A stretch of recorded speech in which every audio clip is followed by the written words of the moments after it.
Hello and welcome to Correspondence, the best of our reporting from France and around the world. In this edition, we'll be heading to Greece for a glimpse at the incredible footballing journey made by one Guinean migrant. As countries around the world scramble to roll out COVID vaccines, we head to Rwanda for a look at the challenge faced by medics there. And we'll be reporting from El Salvador, where some tourists are revisiting the country's brutal past. But we start here in France in the Channel port of Calais, where Brexit is making life harder for migrants hoping to reach the United Kingdom. This from Julie Dungeloff and Catherine Norris-Trent. Winter in Calais. As temperatures near freezing, there are some 600 migrants sleeping rough in the French port city. In other seasons, there are often 3 times as many. Mostly men from Afghanistan, Sudan and Eritrea, they share the same goal, getting to the UK. We try every night to pass in England. I try in a truck. You know the big lorries? I try in this. In early to mid-December, queues of trucks stretched back several kilometres on the motorways leading to Calais. Britons were stocking up ahead of Brexit. And this year, the traffic jams could be back because of new customs checks. A headache for hauliers, but for an increasing number of migrants, it means a chance to try and slip on board a lorry. Before, not the last junction before, they were in the undergrowth. And they see one stood, see the English number plate. I think there was 5 altogether. They all started running after me. Such attempts are often foiled by reinforced border controls at the port and Channel Tunnel. Since the bilateral Touquet Agreement of 2003, French and British customs officials have worked together using increasingly sophisticated technology. As a result, smugglers are encouraging people to cross perilously over the sea in small boats and dinghies to reach the white cliffs visible on a good day just 35 kilometres away. An estimated 7,000 migrants managed to cross the channel in this way in 2020. And refugee charities in Calais are worried that political uncertainty could make things even worse for already vulnerable people. La principale inconnue, c'est, puisque la Grande-Bretagne va sortir en fait des règlements européens concernant l'accueil des réfugiés, c'est quelles réglementations vont-ils mettre en place? Le vœu des autorités britanniques, d'après ce qu'ils nous disent, c'est de pouvoir renvoyer les exilés à mesure qu'ils arrivent en Grande-Bretagne. Mais ça ne va pas être si simple que ça, parce qu'il va falloir que l'Europe continentale accepte. There is cooperation between France and Britain on tackling illegal immigration. The UK says it's spent nearly £200 million since 2014 in France, mostly in Calais.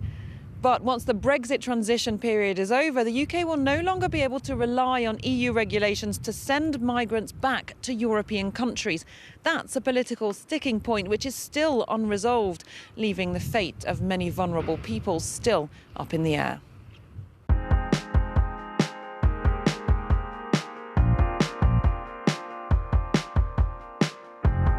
Next to Greece and a tale of talent and perseverance. Alia Kamara had already crossed several hurdles on the road to Europe. Now the young Guinean migrant looks to be realising his dream. He's been taken on by a football team in Athens. This from our correspondent, Lexia Kefalas. Barely 23 years old and already Alia Kamara has been talked about a lot. An attacking midfielder now playing for the Greek side Panionios in the 2nd division. But what fascinates the Greeks is his trajectory. Alia is originally from Guinea-Conakry and arrived illegally on Greek shores, jumping into a makeshift boat at great peril. I was afraid of crossing with the boats, but I couldn't turn around anymore. I decided to see what was going to happen. I was with a few friends who insisted that I get on board. They told me that otherwise the Turks would catch me and put me in jail, even if I was a minor.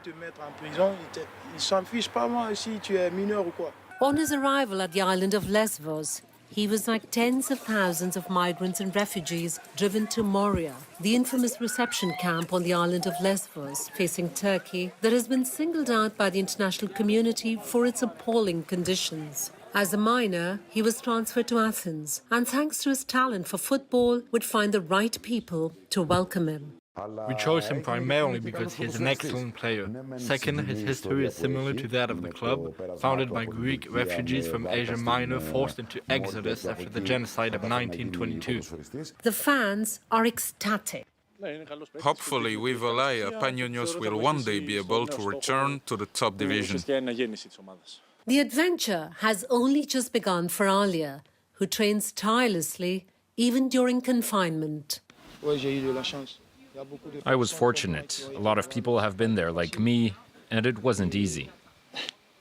There are things that we can talk about, but when you experience them, see them, it's difficult. He's determined to turn the challenges he's faced to date into future opportunity.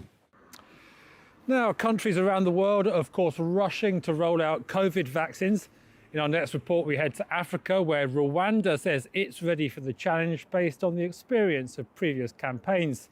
This from Simon Wolfar. This gym in Kigali hasn't had a single client through its doors in the past 9 months. WAKA Fitness was eventually able to reopen for just 5 days before being forced to shut again because of a new surge in coronavirus cases. The closure was a huge blow. The longer the lockdown has happened, the more drastic our measures have had to be in terms of cutting our operational budget. So unfortunately, we've had to make some really tough decisions about cutting our staff, suspending our staff, terminating staff. The company had to reduce its staff by 90%. Authorities say the harsh measures are necessary. New rules were put in place. The curfew has been moved to 8 p.m. during the holidays.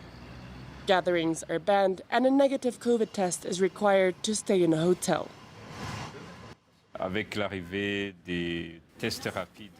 With the arrival of the rapid antigenic test, which enables people to get tested and receive the results in 15 minutes, it will be much easier to test many people. Now, almost all provinces in Rwanda have testing centers. Rwanda is hoping to obtain coronavirus vaccines from next March. At the National Storage Center, preparations are being made for the vital but fragile stock. Within 2 weeks, I think that with our 5 new freezers, we will have the capacity to store at least 300,000 doses. Despite the logistical challenges, the director believes in the country's past experience in managing large-scale vaccination campaigns, such as those for measles and rubella. We can give the example of 2013, when we vaccinated all children from 9 months to 15 years old. About 5 million people in only 1 week. So we're used to receiving such a quantity of doses.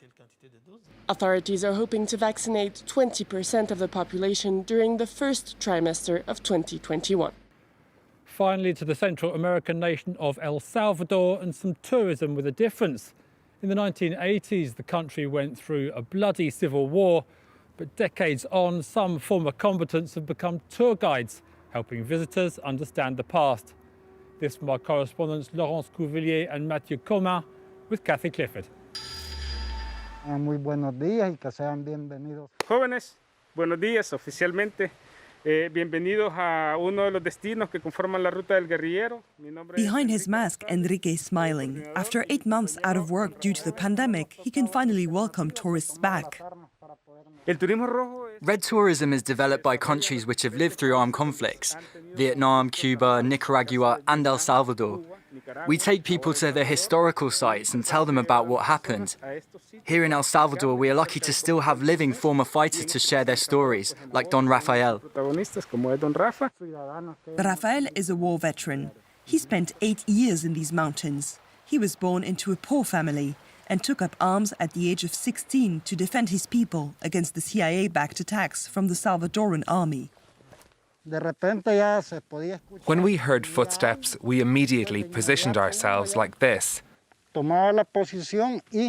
and shot. The idea was to weaken the other side, but also to warn our people at the encampment, to give them time to prepare or to flee. Now he's a tour guide and a forest watchman. The time has come for him to take care of the trees, he says, as during the war it was the trees which protected him from the helicopters. From 1980 to 1992, the Marxist insurgency, backed by Cuba and the USSR, fought the US-trained Salvadoran army in these mountains. Various civilian massacres were carried out by death squads under the scorched earth tactics. As they said at the time, the idea was to drain the water from the fish's pond. The psychological impact of a roaring motor, helicopters and bombing noises, that was the most terrifying part for the fighters. Like every Salvadoran over 30, Emily has a few childhood memories of the war. They spent their youth, their best years at war. And it's important that we learn all about it, so that we can pass these stories along to our own children and grandchildren.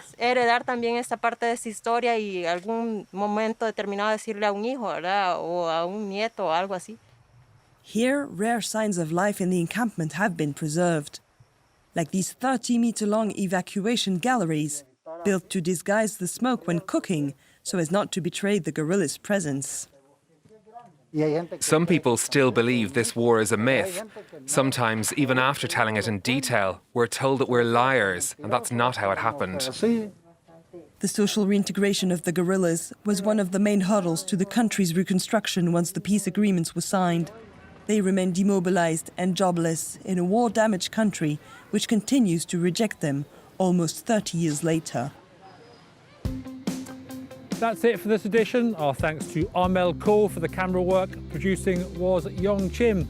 Happy New Year, and do join us again next time for more from our correspondents.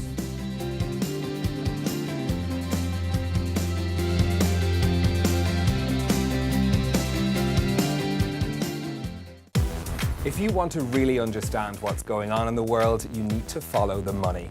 In People in Profit, we tackle the biggest stories in the global economy and break down why they matter to you. From mega mergers to market crashes and those new business ideas that just could change the world. In this economy, it's the show you can't afford to miss. Join us every week for your essential business briefing. People and Profit on France 24 and France24.com.